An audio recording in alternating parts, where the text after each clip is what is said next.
بسم الله الرحمن الرحيم. حبايبنا الكرام، زي ما انتم شايفين كده احنا في طريقنا ان شاء الله للفرافرة، في زيارة للأرض بتاعتنا في الصحراء، وبنوريكم جزء بس كده من معالم الطريق. دي الصحراء السوداء، كل الجبال هنا تلاقوها سوداء. حاول اقرب لكم الصورة وتشوفوها.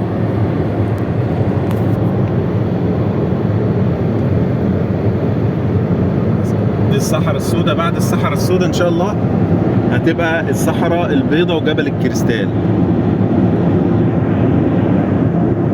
ان شاء الله نصور لكم برضو الارض لما نوصل.